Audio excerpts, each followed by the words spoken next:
I'm seeing people comment on how the team's looking a bit older over time, Hmm. and and it got me thinking. I relooked at our schedule, and then also looked at like the added Bengals game. I'm Hmm. like, our schedule is pretty friendly to It rookies this is. coming up year. Yes. It's really friendly. So that was like something that stuck out to me. I'm like, okay, so that could be another added benefit to Kyle and John looking to trade Hmm. up because this can be a good way to kind of fit in a new guy.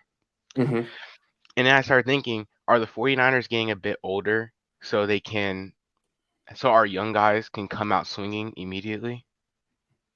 What do you mean by that? So like we've seen it throughout the off season. They've been signing guys for like 30 in their Yeah. 30s. And we have like we already have young performers like in Fields and not Fields in Debo and Brandon Hmm. who are like Hmm. performing at an excellent level. Hmm. And I'm thinking to myself, does Kyle does Kyle one thing I've noticed is Kyle doesn't fully know how can I say it? He doesn't fully know how to develop a player by himself. And I don't think and to be fair, I don't think really anybody knows how to. So I think the team is like getting all these vets on these contracts. So as they're bringing in these young guys, the young guys can learn more because young guys, when they're in interviews and they talk about how they became who they are, they talk about the vets who took them in from their rookie season and kind of coached them while they were getting coached by their positional coaches and learning schemes. So I was thinking, I'm like, are the 49ers signing older people while drafting younger so the younger can come out swinging once they get their shot.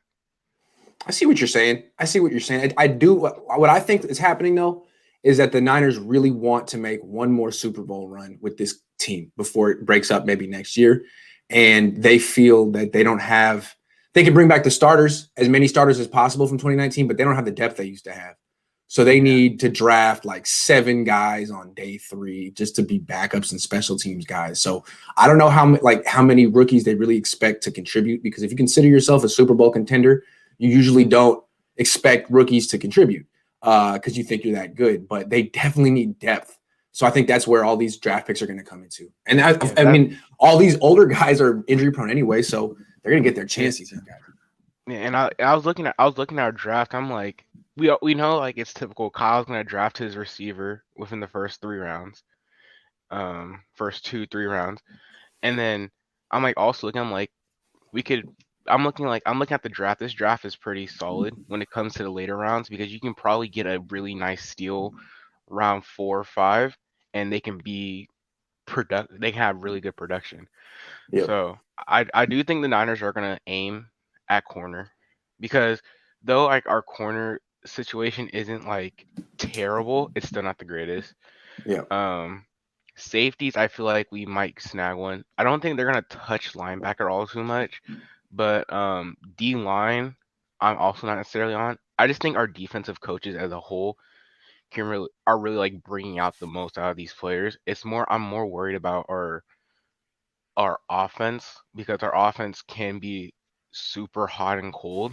Yeah, you catch them on days where they're ridiculously hot, like in the last Arizona game, where they were just hot throughout the whole game. And other than like that foolish trying to do that mini 2 minute drill that caused him to throw that interception, they were hot and they were perfectly fine throughout that game. So I really do think the 49ers are in a position where they can make the Super Bowl again. They just need things to go back their way. Darius, great call. Thank you very much.